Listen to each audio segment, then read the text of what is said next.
Hi, second grade. Today's question is, why do people use art to highlight important places or celebrations? Think about walking into a church or a temple and seeing a stained glass window.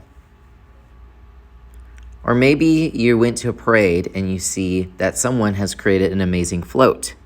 Or maybe you walked into the school and noticed that we decorated for a holiday. Why do you think we do things like this? Alrighty, second grade. We are going to start off by taking a quick photo. We are going to be painting today, so we're not going to keep the Chromebooks on the table because I don't want you to get them wet. But if you could help me out, go to second grade art studio, go to classwork, and give me a thumbs up. Go to the top of classwork, click it. You should see one with your name on it. Go ahead and give us a thumbs up once you are there. Okay, so now that we're in the portfolio, I want to show you another shortcut. Did you know if you go to slide 3, it takes you to the shortcut page. These are all of our units. We've already finished our intro to art. Now we're on a drawing unit. So if you go to the orange one, the drawing unit, and click it, it will take you to a secret shortcut that will take you right to the drawing unit. Give me a thumbs up once you're there. All right, so we have not totally been updating our portfolio. On slide 14, 1-4, you're gonna put in a photo of what it looks like before we start painting today. That way I can remember all the amazing growth that you've had throughout this project. You're gonna press insert, image, and then what? What do I press? Camera. You guys are experts by now. Amazing.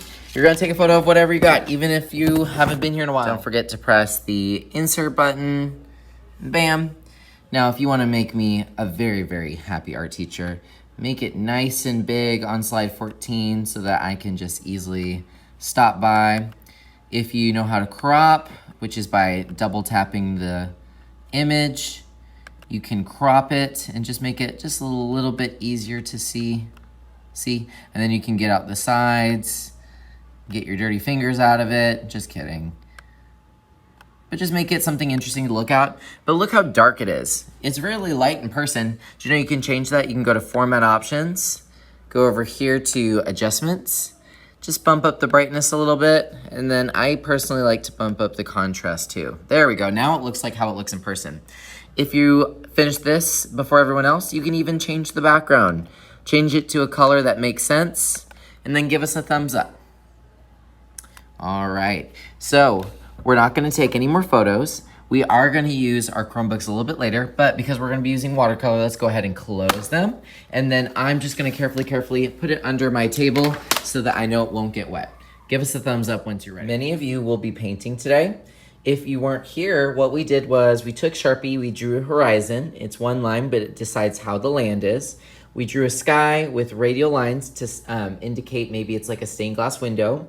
It could be abstract, could be realistic, or maybe surreal, but I wanted you to somehow add pattern. There's patterns in the sky, patterns in the land. Does it have to look real? No, you can be as creative as you want. Then we added crayon. The reason we're adding crayon is because when you go over it with the watercolor, and you go hard and waxy, it's going to leave itself on the paper and it's going to reject the paint. So if there's a spot that you want to be a certain color, go over it with crayon, hard and waxy. So here I'm putting some red down. We also have access to the texture plates too, but anything that is hard and waxy will stay. You had the option of using texture plates. Now I know that my ground isn't blue, but I wanted to add some crazy colors because when I go on top of it today with watercolor, all of those designs are gonna pop right out. Think about your warm and cool colors. Make sure you have anything you wanna add before you start painting. Once you've started painting, you've kind of locked it all in.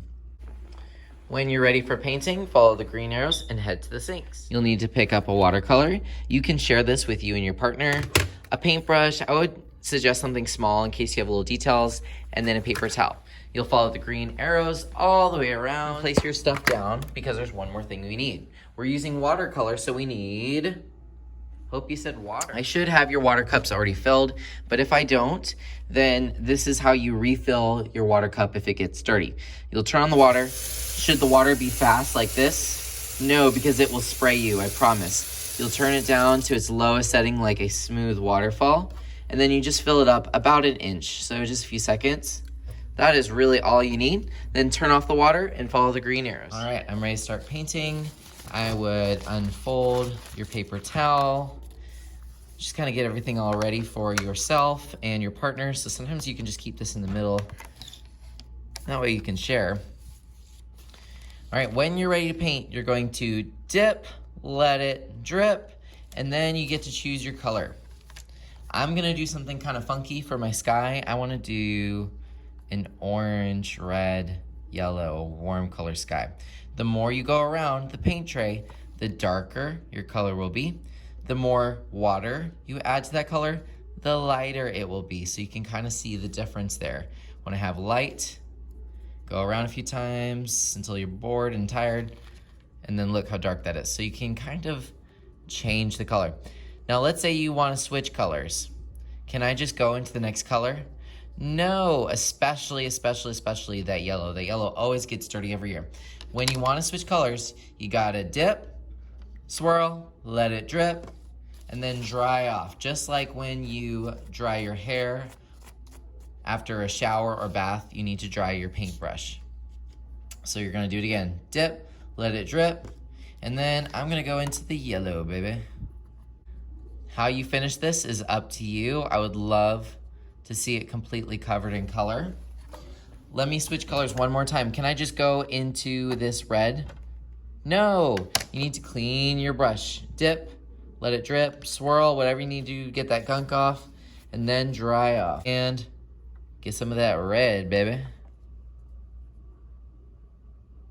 And paint, of course. All right, I'm going to paint this up. Notice that wherever I put the crayon, that's where the color stayed. So I'm gonna give you your warning again. If you want that color to stay, you need to make sure it's hard and waxy before you start painting today. If you don't get painting right away, it's all good.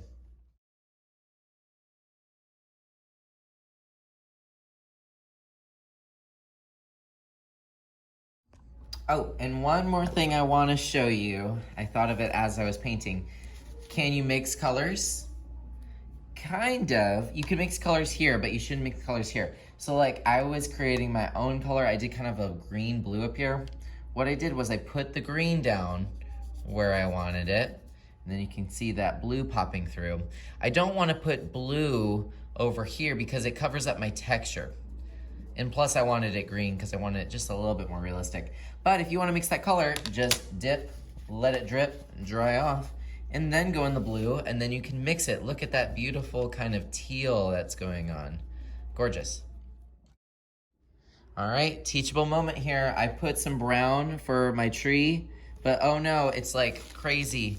You gotta act fast. You gotta take your paper towel and soak it up. Give it a big kiss. Not a kiss with your lip, but a kiss with the paper towel. And suck up that water before it stains your paper. So now I know not to use a whole lot for those itty bitty lines. Just go very softly into the paint. You only need a little bit of paint, otherwise it's going to smear. Miss Pickle is gonna show us how to put your artwork on the drying rack. She's gonna pick up my artwork with both hands, and she's going to follow the green what, guys? Arrows. And she's gonna put it on the drying rack. Now she's gonna make a big mistake and she's gonna put it right up here. Should she do that? No, tell Miss Pickle no. All right, put it on the bottom, Miss Pickle. You silly teacher. And because she was so bad, she's gonna follow the green arrows and get out of my room. Wait, what's this? Oh my gosh, you better get her. She's running in the room. How crazy. Okay. So what do we do when we're all done? So you finish your landscape, you like it. You're going to put your paintbrush in the water cup. Remember, you and your partner can share the water cup. Make sure that your crayons are put away. This paint tray and the paper towel, you're gonna take, follow the green arrows, throw away the paper towel you don't need anymore.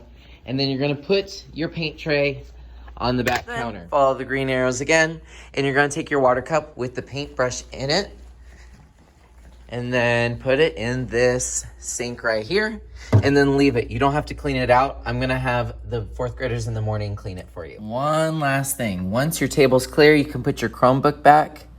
We have some stations that I'd like you to check out. We have that Salvador Dali game. You can just press play, put in your headphones, And then you can actually control it with your finger, the adventure.